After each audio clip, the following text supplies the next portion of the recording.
Hey, deserving listeners, 90 Day Fiancé, let's watch. My name is Dr. Kirk Honda. I'm a therapist and a professor. As I always say, this podcast, this YouTube channel will present things that are triggering to some people, so watch with care. The panic and the terror in his voice just scared the out of me. I've never felt like that with him. Divorce has been on my mind, but it's like if a couple of seconds would have been different in the accident, he could have died.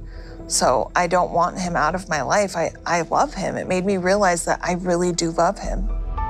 Okay, so I don't know exactly what she's saying, but she's saying that before the accident, she was pretty set on divorcing him, and she was really consistent, I think over years, many episodes, that she wanted to divorce him.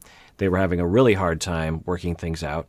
They went to what seemingly was one therapy session. I think they could have benefited from going a lot more. I think, as I've been saying from the beginning, I think their issues are actually solvable. I don't know, but it's not out of control. It's definitely not severe. Nothing that couples therapy couldn't help with for sure. But anyway, she's been pretty adamant about divorce this for a long time, and then he gets into a car accident, and he actually said that he's really scared of driving now because normally he would drive. And that's normal. You can actually have acute trauma reactivity or mild acute trauma reactivity in that you will have your anxiety will get triggered when you go to the scene of the crime, of the trauma. So he gets in this very traumatic car accident, and now driving is very difficult for him. Very, very common. Actually, a common trauma because a lot of people get in car accidents. Hopefully he can recover from that. Sometimes it'll blossom into a bigger anxiety. But sometimes it just subsides with time. But now, Kalani is saying that she wants to maybe not get divorced because, according to her, she heard the panic in his voice and she doesn't want him to die. And so there are two possibilities that I can see. There are probably others, but the two possibilities I see is that the accident and the terror in his voice and the worry for him sparked something old in her, that love for him, of reminding her of like, oh, I guess I do really love him. So it kind of sparked a small love and it grew. Or another possibility is that she really does not want to be with him, but she has a hard time deciphering her own needs. And when this event comes along where he gets in this car accident, she has these feelings of like affection for him because it's normal to care about someone as they go through something that's difficult.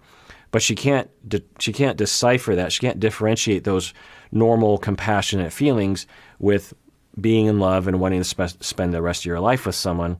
And so she's perhaps temporarily confused by that affection and compassion. She's confusing that for wanting to actually be with him because she's been pretty consistent in that she doesn't want to be with him. Now, I don't know which one it is.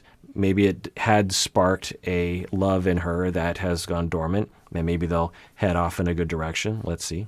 I sideswiped a car. I couldn't drive for a long time, and then I kept hearing the sound of the cars crushing, and I had freaking nightmares. So I don't blame you. So she's talking about her own experience with trauma reactivity after a car accident, and she's empathizing and normalizing, so that's good. Like, you can get divorced and things can happen and the person still is alive, but I don't know, having that happen and knowing, oh, he can just dead, and then that's it, and I never see him again. That made me see, like, yeah, I don't want to live without him, and I don't want my boys to live without him. Okay, so I'm still not hearing information to help me differentiate between these two. On one hand, it seems like it might have sparked some love for him, some desire to want to be with him. On the other hand, I'm hearing her say that the accident caused this fear in her of like, well, divorce is, you still have contact with him, and my children will still have contact with their father. But thinking about him being dead, how are those two things related, right? If dead, yes, that would be awful for you and for your children. Divorce, she's saying that's less awful because we can still be friends and the children will still have their father. But because of the accident, I now don't want to divorce him, even though I've been wanting to divorce him for a year or two. I'm not convinced. Now, of course, she doesn't have to convince me. She can live her life however she wants. But who knows? I mean, sometimes that happens. You have a moment, something happens, and you're like, oh, I made a terrible mistake, and now I know I need to turn this around, and it sparks.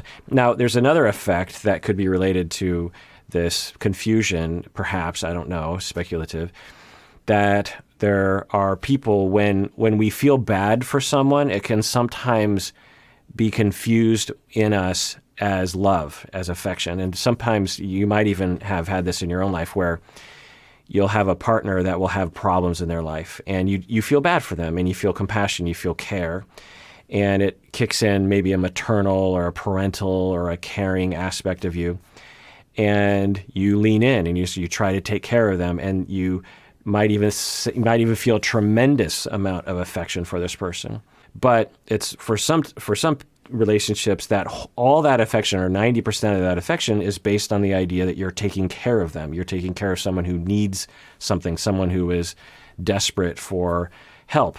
And that is not usually the foundation of a long-lasting, mutually satisfying relationship, because it depends on one person being an underfunctioner and one person being an overfunctioner. Oh, you hear me talk about that, but overfunctioning and underfunctioning is okay as long as it's flexible, as long as both people take turns, flexibly given the situation.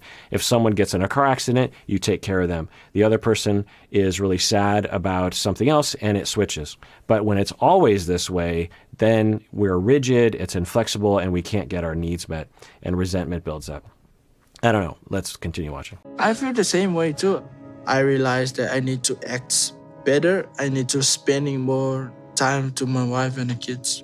So that's another possibility, is that Asuelu, after getting in the car accident, has a realignment of his priorities. And maybe if they both have that sparked in them, then that can get them going in a good direction, for sure. I kind of hope that for the two of them, for their sake, but we'll find out. All right, well, that does it for that episode of Psychology in Seattle. If you didn't know already, we have a website, which is expected, but we have a lot of stuff on that website. All of our episodes are categorized, and there's a whole list of over our 1,000 episodes. So if you're looking for a topic that maybe you want more information on, I would go there, and then you can listen to the episode on the website or on a podcast app, or you can just search on our channel on YouTube. So, we've been doing this podcast for 13 years, and along those lines, we are going to have our 13th anniversary live show on August 7th, Saturday, from 10 a.m. Seattle time to 11 p.m. Seattle time. We're going to do a 13-hour straight YouTube live that you can join us for. And me and Humberto, we're going to podcast for 13 hours straight. And everyone out there, please take care of yourself, because you deserve it. You really, really do.